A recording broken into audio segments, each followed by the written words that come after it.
अस्सलामुअलैकुम। Welcome to my channel खौफ की दुनिया।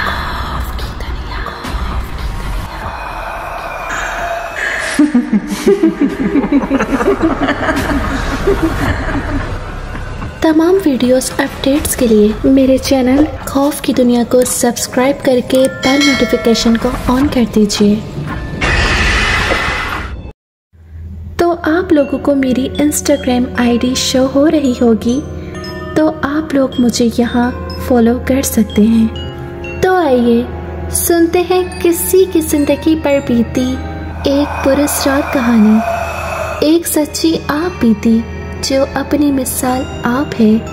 तो आइए सुनते हैं, तो आइए सुनते हैं, तो आइए सुनते हैं, तो आइए सुनते हैं।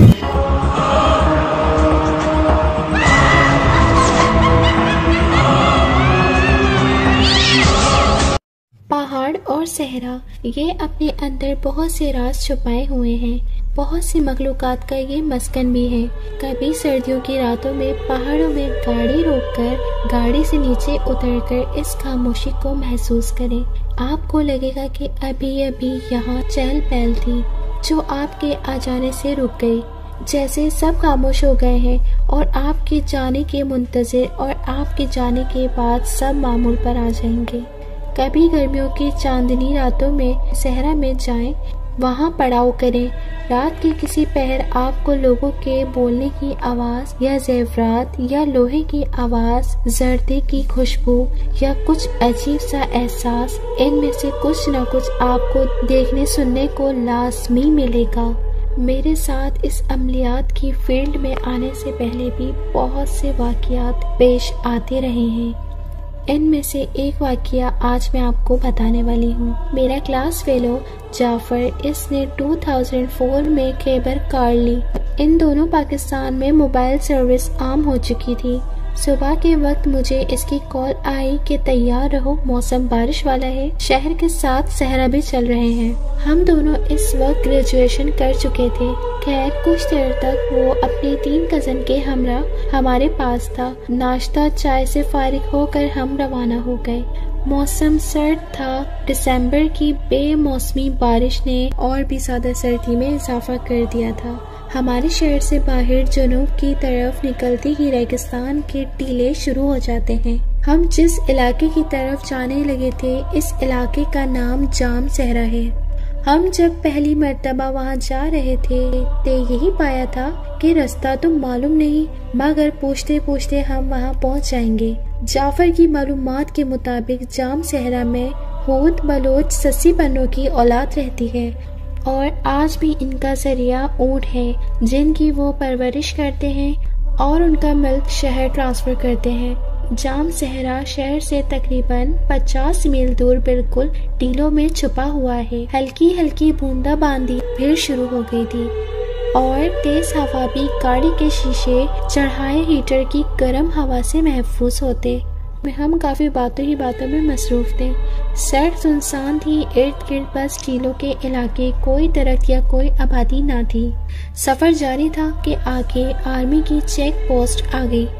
आगे रास्ता बंद था, जबकि पोस्ट पर मौजूद आर्मी के जवान ने हमें रोक लिया और इस बरसी बारिश और मौसम में इधर जाने की वजह पूछी और कहा कि आगे बॉर्डर एरिया है और यहाँ से जाना मना है। हमने बताया कि हमने जाम सहरा जाना है।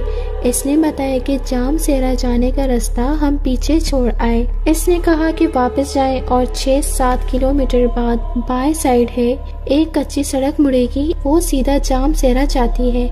हमने शुक्रिया कहकर गाड़ी वापस मोड़ दी। अब सारी तवज्जो सड़क की बाईं तरफ थी। बारिश तेज हो चुकी थी। गाड़ी का वाइपर बड़े अच्छे तरीके से अपना काम कर रहा था। कुछ देर बाद हम जाम सहरा जाने वाली सड़क के मोड़ तक पहुंच चुके थे। गाड़ी को सड़क से कच्ची सड़क पर जैसे जाफर ने उतारा, इसका एक कज़न शाहनवाज बोला, ये रेतीला और कच्चा रास्ता है, गाड़ी आसानी से ये रास्ता तय कर पाएगी। जाफर ने सर हिलाते हुए कहा कि बड़ी आसानी से कर लेगी, नहीं तो तुम साथ हो ही, जहाँ रुक जाएगी तुम धक्का लगा देना। यूं ही गपशप में सफर जारी रहा। कहीं मोड़ आए जहाँ रास्ता 2 या 3 सिमत जा रहा था और समझ नहीं आती थी कि किधर मुड़े, या इस वीरान और इस मौसम में कि इंसान से दूर कोई परिंदा भी नजर नहीं आ रहा था कि किसी से सही सिमत पूछें। बस सड़क के अंदाजे से गाड़ी इसी सिमत लगाते थे। बारिश की वजह से रेतीली जमीन सड़क से भी ज्यादा हमवार और मजबूत हो चुकी थी। गाड़ी की स्पीड बारिश की वजह से नॉर्मल थी। जाफर की मालूमात के मुताबिक इस बस जाम सहरा गाँव आने ही वाला है। आप में से जो लोग रेतीले इलाके सफर कर चुके हैं, ये वो जमीन होती है जो कुदरती तौर पर टीलों से खाली होती है और कई 100 मीटर्स तक भी बास औकात फैली होती है और इतनी मजबूत और ठोस कि जहाज भी वहाँ उतार दिए तो नहीं टूटनी। हम दूसरा रोड क्रॉस कर चुके थे। बारिश की शिद्दत में बेपनाह इजाफा हो चुका था। इर्द गिर्द ऊंचे ऊंचे टीले थे। सामने काफी ऊंचा टीला था और इससे पहले एक सड़क दाएं और एक बाएं मुड़ रही थी। मोड़ पे दुरुस्त सिमट पड़ने के लिए जाफर ने गाड़ी की रफ्तार मजीद आहिस्ते की तो बाएं तरफ का मंजर बता रहा था कि सामने बाजार है। जाफर ने गाड़ी बाएं सिमट मोड़ दी। तकरीबन 10-15 दुकानें होंगी बाजार में। दुकानें खुली थी मगर बारिश की वजह से कोई ग्राहक नजर नहीं आ रहा था। पहली दुकान पे ही जाफर ने गाड़ी रोक दी। दुकान सादा सी थी। एक लंबा आदमी दुकान के सामने बने छपड़े के साए में जलेबियां बना रहा था। गाड़ी का शीशा नीचे करके जाफर ने कहा, चाचा ये जाम सहरा है। इस बंदे ने अपना काम छोड़कर गाड़ी के पास आकर कहा, नहीं वो कुछ मिनटों के सफर पर आगे है। जाफर ने शुक्रिया कहकर गाड़ी आगे रवाना कर दी। दाएं बाएं देखने पर पता चला कि ज्यादा दुकानें मिठाई की हैं और दुकानों के पीछे कई मकान भी बने हुए थे और दुकानदार अपने अपने काम में मसरूफ थे। 1 मिनट बाद दुकानें और आबादी पीछे रह गई। जाफर का कजन शाहनवाज बोला, यार रुककर चाय ही पी लेते हैं। जाफर ने कहा, बस मंजिल पास है वहीं पियेंगे। आगे 2 रास्ते थे। जाफर ने दाएं साइड पर सड़क के हिसाब से गाड़ी मोड़ दी। 10 मिनट सफर करके सामने वही बाजार और दुकानें फिर आ गई जो पीछे छोड़ कर गए थे। हम हैरान थे। जाफर हंस पड़ा और बोला, लगता है सड़क घूम कर इधर ही वापस आती है। इतनी देर में हम पहली दुकान के आगे से गुजरे। दुकानदार ने हमें देखकर इशारा किया।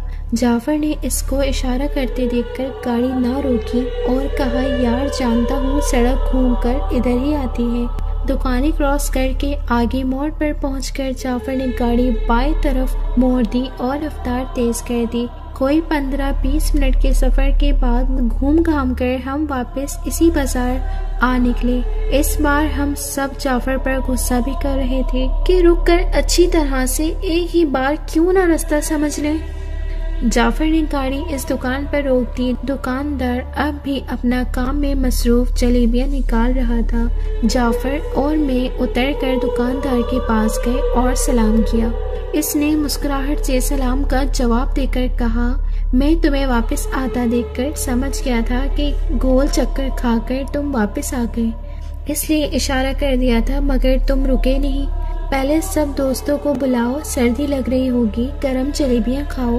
हमने कहा, नहीं हमें काफी देर हो रही है, मौसम खराब भी है और हमने वापस भी जाना होगा, तो आप रास्ता समझा दें। तो वो हंस दिया और बोला, खैर तुम्हारी मर्जी, अपना दाएं मोड़ना न बाएं, सीधा जाना। हमने कहा, मगर सीधा तो कोई रास्ता नहीं जा रहा। तो वो बोले, जा रहा है मगर तुमने गौर नहीं किया। ये कहकर इसने हमारे पीछे देखा और बोला, बस जाओ अब।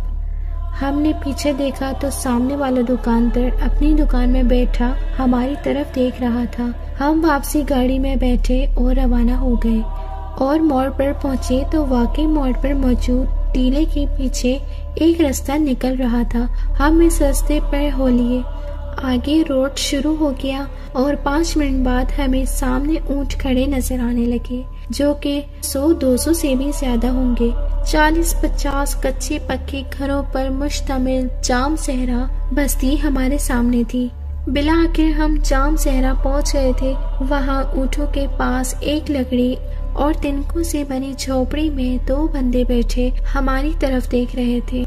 हमने गाड़ी वहां रोकी और उतरकर उनसे जा मिले। थोड़ी देर तक हम एक यूसुफ खान नामी बंदे के मकान में बैठे। जाम सहरा वाले बहुत मेहमान नवाज थे। काफी लोग हमें आकर मिले। हमें ऊंट के गोश्त का खाना खिलाया गया। खाना सादा था मगर मजेदार था। चाय के लिए उन्होंने माजरत की क्योंकि वो चाय नहीं पीते। हम सबने बहुत गप्पे लगाए। असर होने वाली थी। हमने इजाजत मांगी। कुछ देर के इसरार के बाद हमें जाने की इजाजत मिल गई। शाहनवाज बोला, आपकी ये मेहमान नवाजी याद रखेंगे। सब अच्छा था, बस चाय नहीं मिली।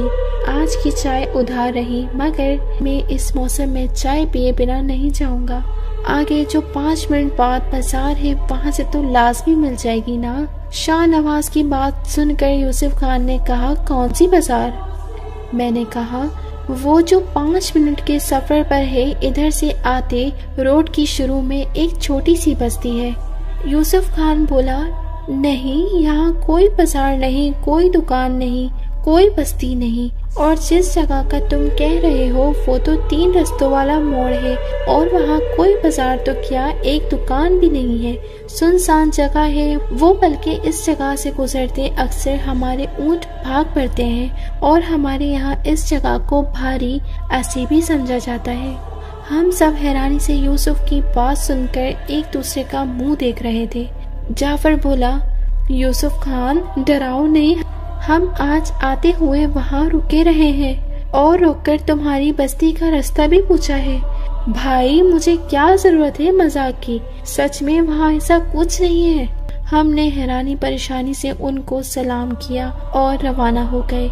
जाम सहरा आबादी से निकलते ही शाहनवाज बोला, मजाक कर रहे थे और तुम लोग डर गए। जाफर, तुम गाड़ी रोकना, बाजार में चाय पीकर ही जाऊंगा मैं यहाँ से। अजीब सी कैफियत में हम रोड तक पहुँच गए। बारिश अभी भी जारी थी। गाड़ी में खामोशी थी, बस वाइपर की आवाज आ रही थी। और अब सामने टीले वाला मोड़ था। हम सब खामोश धड़कते दिल के साथ यूसुफ खान की बात छूटी हुई के मुंतजिर टीला आए और गाड़ी ने मोड़ काटा। जाफर ने गाड़ी के ब्रेक लगा दिए। सड़क बिल्कुल सुनसान थी, ना कोई बाजार, ना कोई आबादी, ना कोई दुकान। हैरत से हम सबकी तो बोलती ही बंद थी। मैं हैरान हूँ, परेशान था। ऐसा कैसे हो सकता है? अभी कुछ घंटे पहले मैंने खुद यहाँ रुककर दुकानदार से बात की थी। बाजार में और दुकानें दिखाई थी, बाजार में और दुकानें भी दिखाई दे रही थी। हम सब एक दूसरे का मुंह देख रहे थे कि शाहनवाज ने घबराती हुई आवाज में कहा, वो देखो। सब ने शाहनवाज को देखकर इधर देखा जहां शाहनवाज ने इशारा किया था। शाहनवाज की साइड पर बाहर सड़क के साथ टीले पर सफेद कपड़ा बिछा था और इस पर चाय की केतली और कप पड़े थे। जाफर ने गाड़ी को स्पीड दे दी थी। हम मुड़ मुड़ के वापस देख रहे थे। बारिश की वजह से पीछे शीशे पर धुंधलाहट बहुत ज्यादा थी, इसलिए पीछे का मंजर देखना नामुमकिन था। वो रास्ता कैसे तय पाया, रोड कैसे गुजरा, कब रेतली जमीन खत्म हुई और पक्की सड़क शुरू हुई, कोई अंदाजा न था। बस यही दुआ थी कि अल्लाह के साथ हमारी हिफाजत फरमाए। पक्की सड़क पर आकर जाफर ने गाड़ी की स्पीड बहुत हद तक बढ़ा दी थी। शहर आकर हम सब ने सुकून का सांस लिया और अल्लाह ताला का शुक्र अदा किया। कुछ अरसा ये वाक़या दिमाग में अपना खौफ पैदा करता रहा। बाद में बस वाक़ये की हद तक और याद बनकर रह गया। कुछ दिन पहले जाफर अपनी फैमिली के साथ मेरे पास आया था। खाना खाकर चाय पीते हुए मैंने कहा, यार तेरी खैबर और जाम सहरा बहुत याद आता है, और हम दोनों हंस पड़े। जिन्होंने अभी तक हमारे चैनल को सब्सक्राइब नहीं किया तो वो काइंडली हमारे चैनल को सब्सक्राइब करके बेल नोटिफिकेशन को ऑन कर दें। मिलते हैं फिर किसी और हॉरर स्टोरी के साथ। So stay tuned. Allah Hafiz.